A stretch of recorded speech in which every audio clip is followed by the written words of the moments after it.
Hi అండి, నమస్తే. Welcome back to our channel. ఇవాల్టి మన స్పెషల్ రెసిపీ వచ్చేసి టమాటా కుర్మా. సింపుల్‌గా టమాటాలు, ఉల్లిపాయలతో తక్కువ ఇంగ్రీడియెంట్స్‌తో చేసుకునే ఈ టమాటా కుర్మా చాలా టేస్టీగా ఉంటుంది. రైస్‌లోకైనా, బిర్యానీలోకైనా, చపాతీలోకి, పూరీలోకి అయితే ఎక్సలెంట్‌గా ఉంటుంది. పుల్లటి టేస్ట్‌తో చాలా బావుంటుంది. కేవలం మన ఇంట్లో ఉండే ఇంగ్రీడియంట్స్‌తో ఓ స్పెషల్ మసాలాని తయారు చేసుకొని ఈ టమాటా కుర్మా చేస్తే రుచి మాత్రం అద్భుతంగా ఉంటుంది. ఇది మనకి రైస్‌లో కన్నా కూడా చపాతీ, రోటీలోకైతే చాలా టేస్టీగా ఉంటుంది. ఇంత మంచి టమాటా కూర రెసిపీని ఇప్పుడు మనం చూద్దాం. దానికన్నా ముందు ఇప్పటివరకు మన ఛానల్‌లో ఎవరైనా ఫస్ట్ టైం గనుక చూసినట్టయితే తప్పకుండా సబ్స్క్రైబ్ చేయండి. పక్కన ఉన్న బెల్ ఐకాన్ అయితే ఖచ్చితంగా ప్రెస్ చేయండి. ఇప్పుడు మసాలా పొడిని తయారు చేసుకుందాం. స్టవ్ ఆన్ చేసుకొని ఒక పాన్ పెట్టుకొని అందులోకి పావు కప్పు వరకి పల్లీలను వేసుకోండి. మనం ఏ క్వాంటిటీతో అయితే పల్లీలను తీసుకుంటామో అన్ని ఇంగ్రీడియంట్స్ని కూడా సేమ్ క్వాంటిటీతో తీసుకోవాలి. ఇలా ఒక 2 నిమిషాల పాటు పల్లీలను కొంచెం పచ్చివాసన పోయేంత వరకు ఫ్రై చేసుకున్న తర్వాత సేమ్ పావు కప్పుతో నువ్వులను కూడా వేసుకొని ఫ్రై చేసుకోండి. ఇక్కడ మనం గసగసాలని 2 టేబుల్ స్పూన్ల వరకే తీసుకుంటున్నాము. గసగసాలు కొంచెం ఘాటుగా ఫ్లేవర్ ఎక్కువగా ఉంటాయి కదా, అందుకని కొంచెం తగ్గించి తీసుకుంటున్నాం అంతే. ఇలా మనకి కంప్లీట్గా గసగసాలు కూడా 2 నిమిషాల పాటు ఫ్రై అయిపోయిన తర్వాత 1½ టేబుల్ స్పూన్ వరకు సేమ్ పావు కప్పు వరకు కొబ్బరి పొడిని తీసుకుంటున్నాము. ఇక్కడ ఎండు కొబ్బరిని నా దగ్గర ఫ్రెష్గా చేసింది ఉంది కనుక వాడుకుంటున్నాను, లేదంటే మీరు ఎండు కొబ్బరినైనా కూడా వాడుకోవచ్చు. సేమ్ క్వాంటిటీతో ఉల్లిపాయలను కూడా పావు కప్పు వరకు తీసుకొని 2 నిమిషాల పాటు ఫ్రై అవ్వనివ్వండి. కొంచెం పచ్చివాసన పోయేంత వరకు ఫ్రై చేసుకుంటే సరిపోతుంది. ఉల్లిపాయలని మాత్రం ఖచ్చితంగా చివరిలోనే వేసుకొని ఫ్రై చేసుకోండి. మనం ముందుగానే ఉల్లిపాయలని వేసినట్టయితే వేసుకున్న ఈ మసాలా దినుసులన్నీ కూడా సరిగ్గా ఫ్రై అవ్వవు, అందుకని చివరిలో వేసుకొని ఫ్రై చేసుకోండి.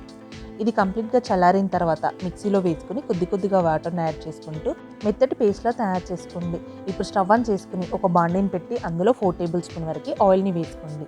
ఈ ఆయిల్ కాస్త వేడెక్కిన తర్వాత పావు టేబుల్ స్పూన్ వరకు ఆవాలు, అర టేబుల్ స్పూన్ జీలకర్రని వేసుకొని చిటపటలాడేంత వరకు ఫ్రై చేసుకోండి.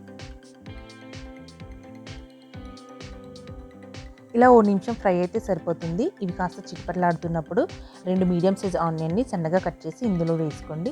అలాగే ఓ రెమ్మ కరివేపాకును కూడా వేసుకొని ఆనియన్స్ పచ్చివాసన పోయేంత వరకు ఫ్రై చేసుకోండి. ఇలా ఆనియన్స్ కాస్త ఫ్రై అవుతున్నప్పుడు పావు టేబుల్ స్పూన్ వరకు గరం మసాలా పొడి, అలాగే చిటికెడు మిరియాల పొడి వేసుకోండి. ఫ్లేవర్ చాలా బాగుంటుంది. ఈ గరం మసాలా పొడిని ఆయిల్తో ఫ్రై చేసుకుంటే కుర్మాకి మంచి ఫ్లేవర్ ఉంటుంది, అలాగే టేస్ట్ కూడా చాలా బాగుంటుంది. ఈ ఆనియన్స్ కంప్లీట్గా ఫ్రై అయిపోయిన తర్వాత అర టేబుల్ స్పూన్ వరకు పసుపు, ఓ టేబుల్ స్పూన్ అల్లం వెల్లుల్లిపాయ పేస్ట్ వేసి పచ్చివాసన పోయేంత వరకు ఫ్రై అవ్వనివ్వండి. ఇలా అల్లం వెల్లుల్లిపాయ పేస్ట్ కాస్త ఫ్రై అయిపోయిన తర్వాత ఇందులోకి టమాటాలను యాడ్ చేసుకోవాలి. ఇక నేను 200 గ్రాముల వరకు టమాటాలను తీసుకున్నాను. 4 టమాటాలు వచ్చాయి. ఈ 4 టమాటాలకి ఇలా 2 ఘాట్లు పెట్టుకుంటే 4 పార్టీషన్స్ లాగా కనిపిస్తుంది. చూసారు కదా, ఇలా 2 ఘాట్లు పెట్టుకున్నామంటే టమాటా అనేది 4 ముక్కల్లా అవుతుంది. ఇలా మగే అన్ని టమాటాలను కూడా ఘాట్లు పెట్టుకొని ఆయిల్లో వేసుకొని ఫ్రై చేసుకోండి. ఇలా ఒక 2 నిమిషాల పాటు ఆయిల్తో ఫ్రై అయిపోయిన తర్వాత క్యాప్ క్లోజ్ చేసి పెట్టి మధ్యలో కలుపుకుంటూ ఒక 5-10 నిమిషాల పాటు టమాటాలు సాఫ్ట్గా అయ్యేంత వరకు ఉడికించుకోండి. చూసారు కదా, టమాటా మనకి ఆల్మోస్ట్ సాఫ్ట్గా కుక్ అయిపోయింది. ఇది ఒక 70% వరకు కుక్ అయిపోయిన తర్వాత ఇందులో మనము ముందుగా మిక్సీ పట్టుకున్న పేస్ట్ని కూడా ఇందులో వేసుకొని కలిపేసుకోవాలి. టమాటా మనకి పర్ఫెక్ట్గా ఉడికిన తర్వాత మాత్రమే ఈ మసాలాని వేస్తే టమాటా ఫ్లేవర్ అనేది బాగా తెలుస్తుంది.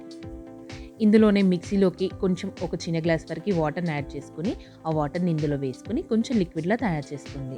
ఇలా గ్రేవీని అంతటినీ కూడా లిక్విడ్లా తయారు చేసుకున్న తర్వాత ఇందులోకి ఉప్పు కారం యాడ్ చేసుకోండి. 1½ టేబుల్ స్పూన్ వరకు కారము, 1 టేబుల్ స్పూన్ వరకు సాల్ట్ వేసుకుంటే సరిపోతుంది. ఇలా ఉప్పు కారం వేసుకొని కలిపేసుకున్న తర్వాత టమాటాని క్యాప్ క్లోజ్ చేసి పెట్టి మరొక 15 నిమిషాల పాటు మధ్యలో కలుపుకుంటూ టమాటాను ఉడకనివ్వండి. టమాటా మనకి ఇలా ఒక 10-15 నిమిషాల పాటు ఉడికిన తర్వాత గ్రేవీ అనేది నెమ్మదిగా చిక్కబడుతూ ఉంటుంది. ఇందులోకి ఓ టేబుల్ స్పూన్ వరకు కస్తూరి మేతిని కూడా వేసుకోండి. అలాగే ఓ టేబుల్ స్పూన్ వరకు ధనియాల పొడిని కూడా వేసుకొని గ్రేవీతో కలిపేసుకోండి. ఇలా వేసుకున్న ఈ 2 పొడులు కూడా కలిపేసుకున్న తర్వాత ఒక 5 నిమిషాల పాటు ఉడికిన తర్వాత సన్నగా కట్ చేసిన కొత్తిమీరాన్ని కూడా వేసుకొని ఓ 2 నిమిషాలు ఉడికించుకుంటే సరిపోతుంది. ఇంతే, సింపుల్గా టమాటా కుర్మా అనేది రెడీ అయిపోయింది. చూసారు కదా, ఇలా కొత్తిమీరని కూడా వేసుకున్న తర్వాత ఓ 2 నిమిషాల తర్వాత క్యాప్ క్లోజ్ చేసి పెట్టి స్టవ్ ఆఫ్ చేసి సర్వ్ చేసుకోవడమే.